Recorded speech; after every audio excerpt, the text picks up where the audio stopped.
Hello students, welcome to my YouTube channel. हम लोग voice पढ़ रहे थे और आज वॉइस का 6th क्लास है। इससे पीछे के 5 क्लास में हमने वॉइस के बारे में जो कुछ भी अब तक पढ़ा है, आज मैंने उसका प्रैक्टिस रखा है। तो पहले आप लोग क्या करें, वीडियो को पॉज कर ले, सारे क्वेश्चंस को खुद सॉल्व करें, उसके बाद जो मैं सॉल्व कर रही हूँ उसको आप देखेंगे। और इस वीडियो को बनाने के लिए आपको पीछे के सारे क्लासेस अच्छे से देखने होंगे, क्योंकि अगर आप पीछे की वीडियोस नहीं देखेंगे तो आपको समझ में नहीं आएगा। तो पीछे के 5 वीडियोस का जो लिंक है वो डिस्क्रिप्शन में दिया हुआ है, पहले आप उसको एक एक करके देख लें, उसके बाद इस प्रैक्टिस को करें।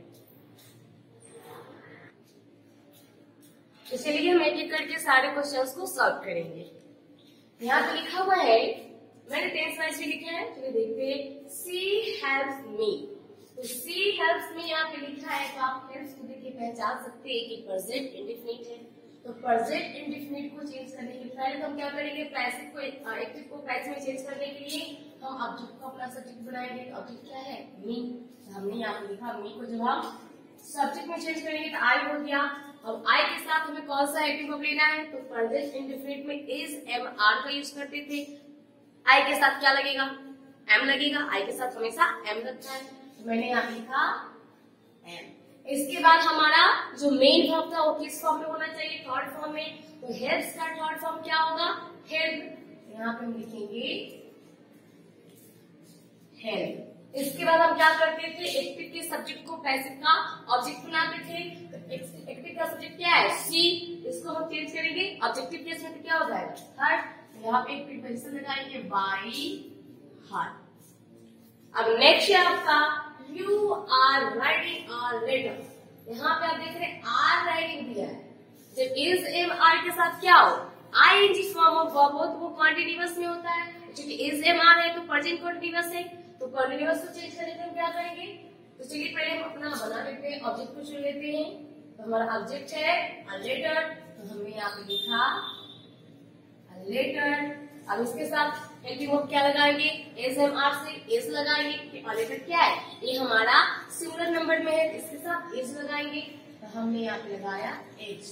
हमने पढ़ा था कि जो आई एन जी फॉर्म वाला वर्ब होता है, जब ये आ जाता है तो मेन वर्ब तो हमेशा थर्ड फॉर्म में।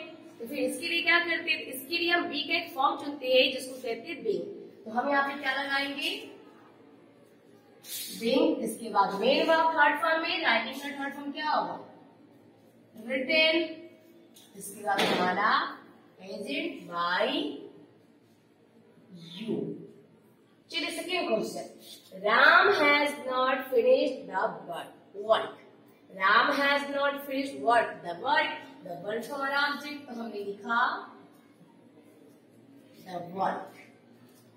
अब यहाँ पे क्या दिया, हैज नॉट फिनिश्ड। हैज के साथ थर्ड फॉर्म ऑफ वर्ब आता है तो क्या होता है, वो परफेक्ट होता है। चलिए स्टूडेंट, हम लोग थर्ड सेंटेंस से शुरू करते हैं। माइक लगाना भूल गए थे इसलिए आवाज थोड़ी कम आई होगी, कोई दिक्कत नहीं। चलिए आगे हम लोग कंटिन्यू करते हैं। तो हमारा थर्ड सेंटेंस क्या था, Ram has not finished work, the work. तो द वर्क हमारा क्या हो गया, ऑब्जेक्ट हो गया, तो हमने लिखा द वर्क। अब यहाँ पे हैज नॉट फिनिश्ड है, हैज के साथ क्या आया, थर्ड फॉर्म ऑफ वर्ब, क्या हो गया, ये आपका प्रेजेंट परफेक्ट हो गया। तो परफेक्ट को चेंज करने के लिए क्या करते थे, बीइंग लेते थे, तो हम यहाँ पे क्या लेंगे, बी। तो the work has not been क्या है, फिनिश्ड बाय राम। राम हमारा एजेंट है ना। चलिए I held her yesterday. Held दिया है यानी सेकेंड फॉर्म ऑफ वर्ब है, ये हमारा क्या होगा, पास्ट इंडेफिनिट। आपको पता है इसको चेंज करने के लिए कौन सा एक्टिव वर्ब लेंगे। पहले अपना ऑब्जेक्ट चुन लेते हैं, आई हेल्ड होम हर, तो हमारा ऑब्जेक्ट है, ये सब्जेक्ट बनाएंगे तो क्या बनेगी, सी। अब इसके साथ क्या लगाना है, तो हेल्ड था पास्ट इंडेफिनिट, तो क्या लगाएंगे, वाज वर्ड, तो सी के साथ वाज या वर्ड, वाज। She was. अब यहाँ पे क्या होगा, held third form of verb yesterday by agent क्या है हमारा, आई, क्या बन जाएगा, मी। एक चीज यहाँ पे देखिएगा, एस्टरडे होता है ना, ये एडवर्ब है, टाइम बताने वाला, फ्रीक्वेंसी बताने वाला एडवर्ब है। तो ऐसा कहते हैं कि ये हमेशा सेंटेंस के लास्ट में होता है। लेकिन जब पैसेज चेंज करते हैं तो लास्ट में हमेशा एजेंट ही होना चाहिए। यही क्या है, ग्रामर को एकदम सही होता है, ग्रामर के अकॉर्डिंग, है ना। तो एजेंट हमेशा लास्ट में लगना चाहिए, उससे पहले जो भी अदर वर्ड होते हैं वो मेन वर्ब के बाद लगाए जाते हैं। चलिए आगे। Paro was waiting for Dev. Paro was waiting for home. Dev, Dev हमारा क्या हो गया, अब शिफ्ट हो गया देव। अब आप देखेंगे आप लिखा हुआ है was waiting. Was waiting for, है ना, वेटिंग फॉर आपका वर्ब होते हैं, इसके साथ होता है फॉर। तो पारो वॉज वेटिंग दिया है, वॉज या वर्ड के साथ क्या है, आईएनजी फॉर्म ऑफ वर्ब आए तो पास्ट कंटिन्यूअस है। तो पास्ट आपको पता है कि कंटिन्यूअस को चेंज करने के लिए क्या करेंगे, विल लगा देंगे, और हेल्पिंग वर्ब उसके साथ गिवन है, देव के साथ क्या लगा देंगे, देव वाज, और हेल्पिंग वर्ब विंग, और हमारा मेन वर्ब किस फॉर्म में, थर्ड फॉर्म में, वेटेड फॉर बाय वन। अब देखेंगे यहाँ पे क्या है, फोर प्रीपोजिशन आया। तो किसी वर्ब के साथ जो प्रीपोजिशन आया है तो वो एज इट इज रहता है, उसको रिमूव नहीं करते, वो उसी तरह लिखा जाता है। अब नेक्स्ट है, the police had arrested the thieves. Had arrested, ये आपका पास्ट परफेक्ट है। तो चलिए पहले ऑब्जेक्ट को चुन लेते हैं। The police had arrested home the thieves, ये हमारा ऑब्जेक्ट, तो हमने लिखा द थीव्स। परफेक्ट को पैसिव में चेंज करने के लिए क्या चलते थे, बिल लगाते थे, तो हेड के बाद क्या हो जाएगा, had been, main verb third form में अरेस्टेड।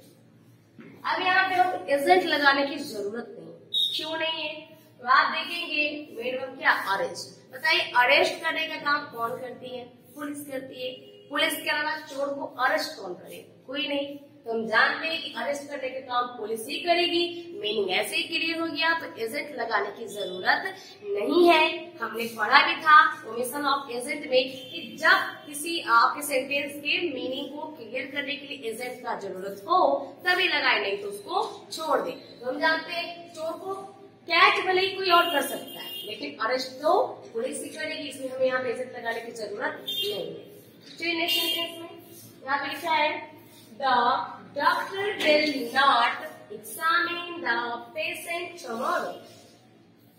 will है ना, अब will के साथ क्या है, फर्स्ट फॉर्म ऑफ वर्ब। तो आप समझ रहे हैं will के साथ अगर फर्स्ट फॉर्म ऑफ वर्ब है क्या है, ये आपका फ्यूचर इंडेफिनिट है।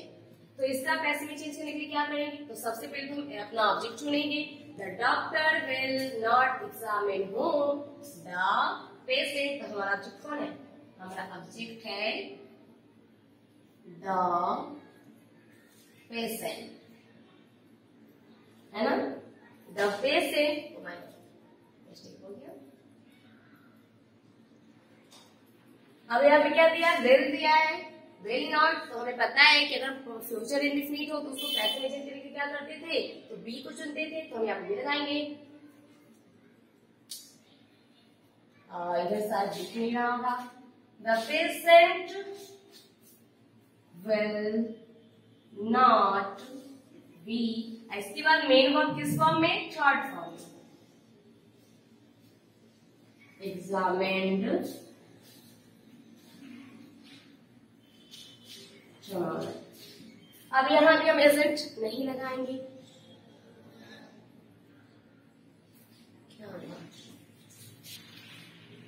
यहाँ पे नीचे प्लेस नहीं है, तो ऊपर का तो हमने सॉल्व कर लिया है, तो मैं ऊपर का क्या करती हूँ, वाइप कर देती हूँ, और ऊपर का वाइप करती हूँ, ऐसे ऊपर। चलिए स्टूडेंट्स, तो हम आगे देखते हैं। हम लोग 7 तक क्वेश्चन सॉल्व कर लिए थे, 8 से स्टार्ट करते हैं। तो आप देखेंगे 8 लिखा है, I shall have written the book. ये आपका आप देखेंगे शैल के साथ है और थर्ड फॉर्म ऑफ वर्ब है, ये आपके फ्यूचर का परफेक्ट है। तो परफेक्ट को चेंज करने के लिए क्या करते थे, पैसिव में विल लगाते थे। तो चलिए इसको सॉल्व करते हैं, क्या मतलब। तो सबसे पहले हम अपना ऑब्जेक्ट चुनेंगे, I shall have written what, the book. The book क्या हो गया हमारा ऑब्जेक्ट, तो हमने यहाँ पे लिखा द बुक सेल तो लगाएंगे नहीं यहाँ पे, क्योंकि यहाँ पे आई के साथ सेल लगता है, आई और बी के साथ सेल लगता है, और के साथ विल लगता है, तो बुक के साथ क्या लगाएंगे, विल। बुक विल है तो क्या, और हमें पता है कि परफेक्ट को पैसिव में चेंज करने के लिए जिसका हम हेल्प लेते हैं वो क्या है, will. The book will have been, इसके बाद मेन वर्ब क्या है हमारा, रिटन। इसके बाद हम लेंगे अपना एजेंट बाय मी। चलिए next 9 number question, you can break the glass. यहाँ पे क्या है, कैन मॉडल है, आपको पता होगा कि सेल भी क्या है, सेल और विल भी मॉडल है। तो जिस तरीके से हम लोग क्या करते हैं, विल और सेल को पैसिव में चेंज करते हैं, वैसे मॉडल वाले सेंटेंस का करते हैं। चलिए इसका पैसिव में चेंज करते हैं। पहले हम अपना ऑब्जेक्ट चुनिए, you can break what, the glass. The glass हमारा क्या हो गया, द ग्लास हमारा ऑब्जेक्ट हो गया। चलिए लिखते हैं 9 नंबर क्वेश्चन, द ग्लास। इसके बाद क्या, तो इसके बाद हम लेंगे अपना कैन, है ना, और इसको पैसिव में चेंज करने की इसकी जरूरत है वो क्या है, बी। अब बताइए मेन वर्ब किस फॉर्म में, थर्ड फॉर्म में क्या होगा, ब्रोकन बाय यू, हमारा प्रेजेंट हो गया।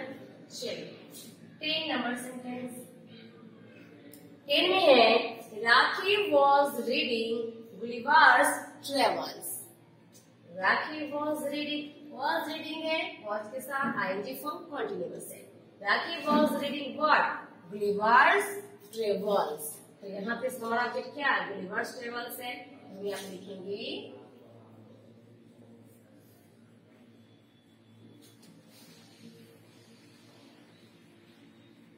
अच्छा, देखिए यहाँ पे गुलिवर्स ट्रेवल्स है, इसके साथ कौन सा हेल्प वर्ब लेंगे, यहाँ चूंकि क्या है आपका वॉज रीडिंग था, यानी कि आपका पास्ट कंटिन्यूअस है, या तो वॉज या तो वर्ड, इसके साथ क्या लगाना, वॉज या वर्ड। आप बोलेंगे वर्ड, क्योंकि यहाँ पे गुलिवर्स ट्रेवल्स लिखा है, बिल्कुल नहीं। यहाँ पे हम क्या लगाएंगे, यहाँ पे वॉज लगाएंगे। अब क्यों लगाएंगे वॉज, इसलिए लगाएंगे क्योंकि जो गुलिवर्स ट्रेवल्स है ना, नेम ऑफ बुक है। कुछ ऐसे नाउन्स होते हैं जो दिखने में आपको लगेंगे क्या, तो प्लूरल है, दिखने में प्लूरल होते हैं, लेकिन असल में वो ऑलवेज किस फॉर्म में रहते हैं, वो ऑलवेज आपके सिंगुलर फॉर्म में रहते हैं, सिंगुलर नंबर में रहते हैं। तो वैसे नाउन जो दिखते बड़े प्लूरल है, रहते सिंगुलर में था, उसके साथ हेल्पिंग वर्ब क्या करेंगे, सिंगुलर के अकॉर्डिंग ही लगाएंगे।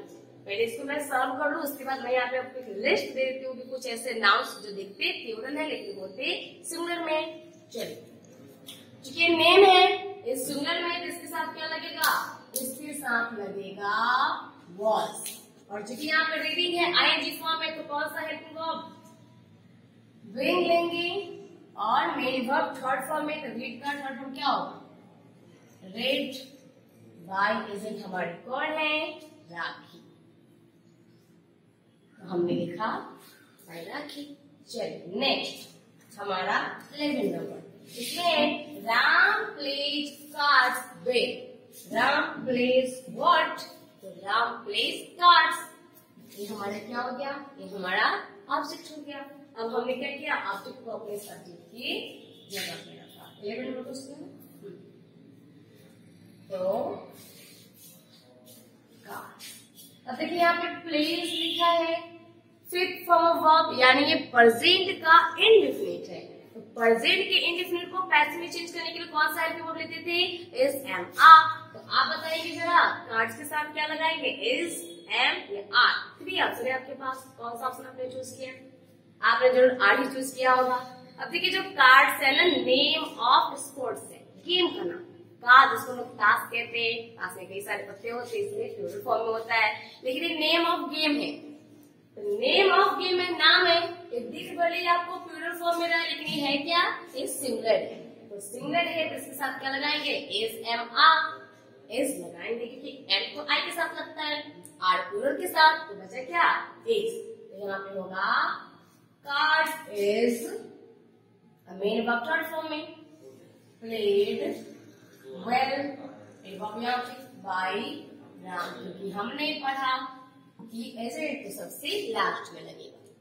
चलिए अब 2 नंबर क्वेश्चन, यहाँ पे है I hurt myself, I hurt whom myself, मैंने खुद को चोट पहुंचाई। अगर आपको याद होगा, अगर आपने पिछले वीडियो देखा होगा, नहीं देखा है तो अभी जाके देख लें, है ना। जो माई सेल्फ वाले प्रोनाउंस होते हैं, सेल्फ या सेल्फ वाले जो प्रोनाउन होते हैं, जिस वर्ब के साथ आते हैं, इसको रिफ्लेक्सिव वर्ब कहा जाता है। और हमने पढ़ा था कि रिफ्लेक्सिव वर्ब का पैसिव वॉइस तो बनता ही नहीं है। क्यों?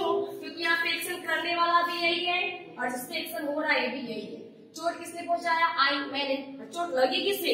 मुझे ही, मैंने खुद को चोट पहुंचा लिया। तो यहाँ पे सब्जेक्ट और ऑब्जेक्ट दोनों एक ही है, असल में ऑब्जेक्ट है ही नहीं, सब्जेक्ट क्या है, यहाँ पे सब्जेक्ट पे ही एक्शन हो रहा है। तो इस तरह के सेंटेंस का पैसिव नहीं बनता है।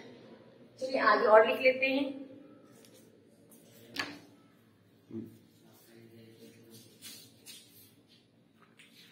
तो स्टूडेंट्स, मैंने यहाँ कुछ नाउन्स के लिस्ट बनाए हैं जो आपको दिखते प्लूरल है लेकिन असल में होते सिंगुलर है। ठीक है, आप यहाँ देख सकते हैं।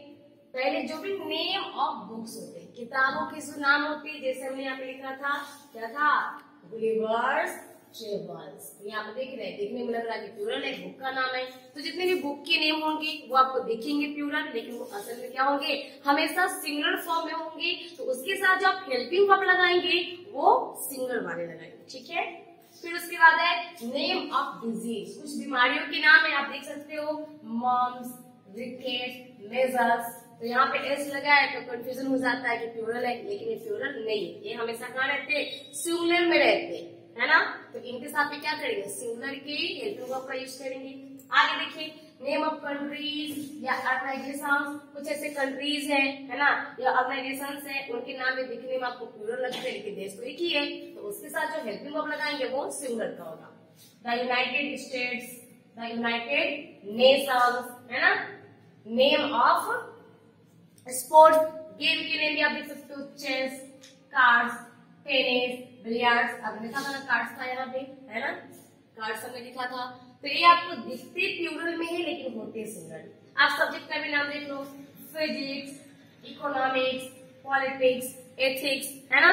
तो ये सारे जो नाउन्स होंगे आपको दिखने में बड़ी कंफ्यूज करे कि प्लूरल है, तो आप उसके प्लूरल के अकॉर्डिंग हेल्पिंग वर्ब मत लगा दीजिएगा। ये हमेशा सिंगुलर में रहेंगे और इनके साथ जो आप हेल्पिंग वर्ब लगाएंगे वो भी सिंगुलर फॉर्म में होना चाहिए।